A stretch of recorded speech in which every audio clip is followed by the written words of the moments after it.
स्वागत है बच्चों आपके अपने चैनल लर्न पंजाब में। तो आज हम पढ़ने वाले हैं क्लास 6 का सब्जेक्ट इंग्लिश का चैप्टर नंबर 3, जिसका नाम है the lake of the moon. इसका मतलब हुआ चांद की झील। ये एक बहुत ही मजेदार कहानी है जिसमें हम एक बड़ी जबरदस्त सीख लेंगे कि अक्लमंदी जो है ना, वो ताकत से हमेशा बड़ी होती है। और सिर्फ कहानी नहीं, कहानी के साथ साथ हम नाउन्स, जेंडर और प्लूरल्स जैसे जरूरी ग्रामर कॉन्सेप्ट्स को भी बिल्कुल खिल में सीख जाएंगे। तो चलिए देखते हैं आज हम क्या क्या करने वाले हैं। सबसे पहले हम हाथियों की एक बहुत बड़ी प्यास और उनकी मुश्किल के बारे में जानेंगे। फिर हम देखेंगे कि कैसे एक छोटा सा चालाक खरगोश एक कमाल का सॉल्यूशन निकालता है।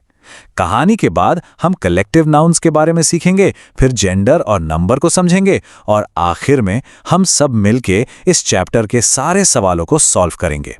चलिए अपनी कहानी शुरू करते हैं। देखते हैं कि जंगल में ऐसी क्या मुसीबत आ गई थी कि इतने बड़े बड़े ताकतवर हाथियों को भी परेशानी का सामना करना पड़ा।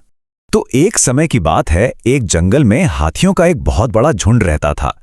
अब हाथियों के इस झुंड को इंग्लिश में कहते हैं हर्ड, और उनका जो राजा था वो एक बहुत ही विशाल और शानदार टस्कर था। मजेस्टिक का मतलब होता है एकदम शाही, रॉयल। और टस्कर किसे कहते हैं? अरे भाई, वो हाथी जिसके बड़े बड़े दांत बाहर निकले होते हैं उसे ही तो टस्कर कहते हैं। लेकिन फिर पता है क्या हुआ? उस इलाके में बहुत भयंकर सूखा पड़ गया। ड्राउट का मतलब होता है सूखा। जरा सोचो, कई सालों तक बारिश ही नहीं हुई। सारी नदियां, सारे तालाब सब सूख गए। बेचारे पक्षी और जानवर प्यास से तड़प रहे थे। और फिर एक उम्मीद की किरण दिखाई दी। एक हाथी को बहुत दूर पानी से भरी हुई एक बड़ी और खूबसूरत झील मिली। अरे वाह, ये देखकर तो सबकी जान में जान आ गई। और उस झील का नाम था चांद की झील। लेकिन कहानी में एक ट्विस्ट था। उस झील के पास ही खरगोशों की एक बस्ती रहती थी। अब जैसे हाथियों के झुंड को हर्ड कहते हैं, वैसे ही खरगोशों की बस्ती को कॉलोनी कहते हैं। और दिक्कत ये थी कि हाथियों को पानी तक जाने के लिए ठीक उस बस्ती के ऊपर से गुजरना पड़ता था। और फिर वही हुआ जिसका डर था।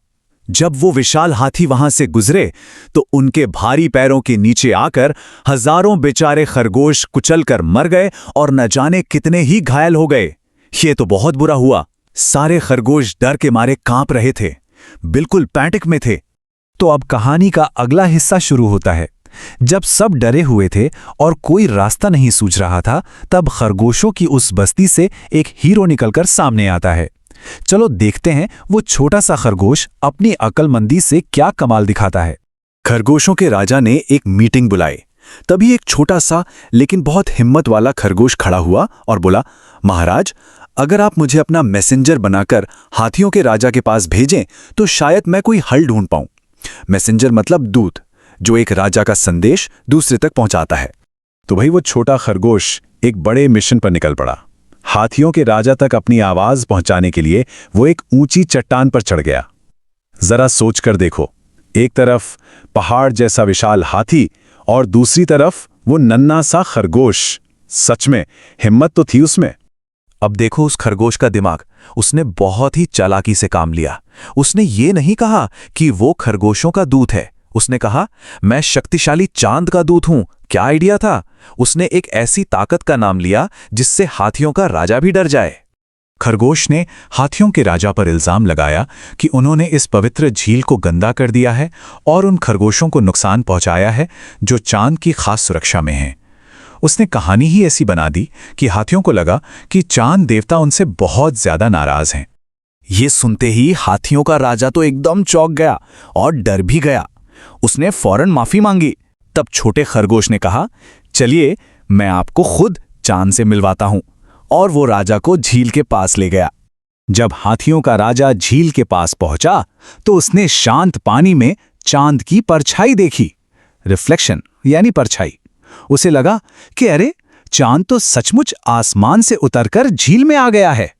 और यही तो खरगोश के प्लान का सबसे जरूरी हिस्सा था। अब देखो प्लान कैसे काम किया।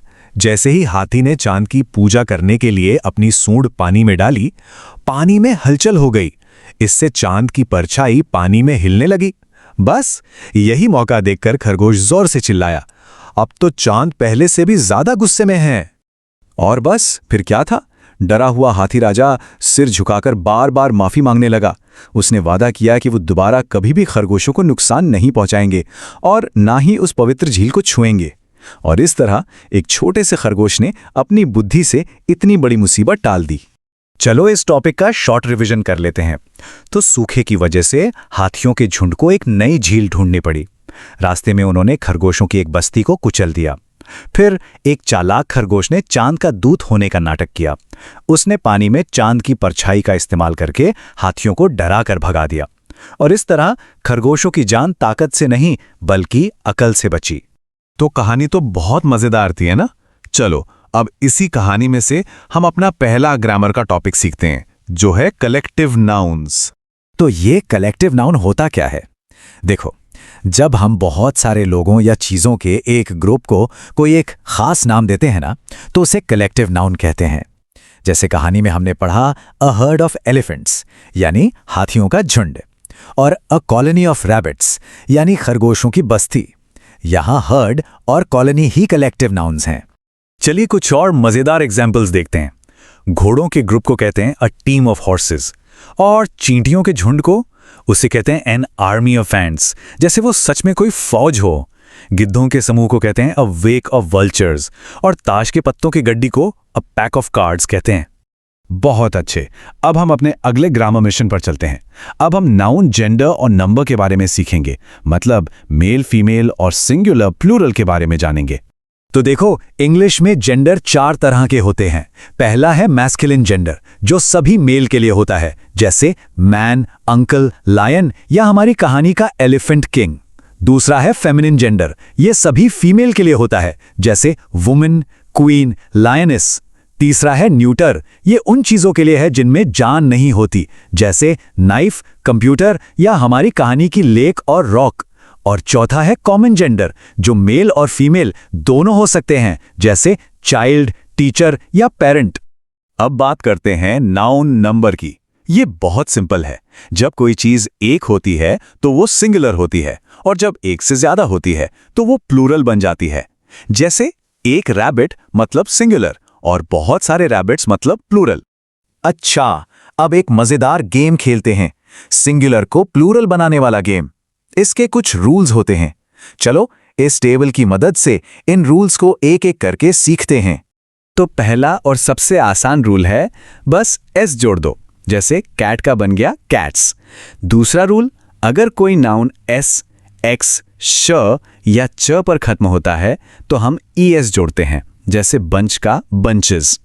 और तीसरा रूल, थोड़ा ध्यान से सुनना, अगर कोई नाउन वाई पर खत्म होता है और वाई से पहले कॉन्सोनेंट है तो हम वाई को हटाकर आईईएस लगा देते हैं, जैसे सिटी का सिटीज। चलो अब आगे के रूल्स देखते हैं। अगर कोई नाउन वाई पे खत्म होता है लेकिन वाई से पहले वावल है, मतलब ए, ई, आई, ओ, यू में से कुछ है, तो हम सिर्फ एस जोड़ते हैं, जैसे की का कीज। और आखिरी रूल, अगर कोई शब्द एफ या एफ ई पर खत्म हो तो हम उसे हटाकर वीईएस लगाते हैं, जैसे नाइफ का बन जाता है नाइव्स। थोड़ी प्रैक्टिस करोगे तो ये सब बहुत आसान लगेगा। बहुत बढ़िया, हमने कहानी भी समझ ली और ग्रामर भी सीख लिया। तो अब वक्त है फाइनल चैलेंज का, चैप्टर के सवालों को हल करने का। चलो देखते हैं हमें चैप्टर कितना याद है। तो पहला सवाल है, where was the water found? याद करो कहानी की शुरुआत, हाथियों को पानी कहाँ मिला था? सोचो जरा। हाँ, पानी एक बड़ी झील में मिला था, जो बहुत दूर एक दूसरे जंगल में थी। एग्जाम में आपको पूरा जवाब ऐसे लिखना है, the water was found in a large lake in another jungle far away.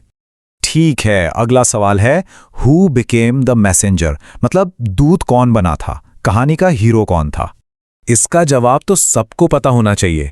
खरगोशों की बस्ती में से एक छोटा सा खरगोश दूत बना था और वो हाथियों के राजा के पास गया था। याद है ना उसकी बहादुरी? तीसरा सवाल, why did the moon in the water move to and fro? याद करो वो वाला सीन, पानी में चांद इधर उधर क्यों हिल रहा था? इसके पीछे का साइंस याद है? पानी में असल में चांद नहीं था, वो तो सिर्फ एक रिफ्लेक्शन था, एक परछाई। और जब हाथी राजा ने पानी में अपनी सूंड डाली तो पानी में हलचल हुई, और उसी हलचल की वजह से वो परछाई हिलने लगी। अगर आपको ये वीडियो हेल्पफुल लगी हो तो लाइक करें, चैनल लर्न पंजाब को सब्सक्राइब करें और वीडियो को अपने दोस्तों के साथ शेयर जरूर करें।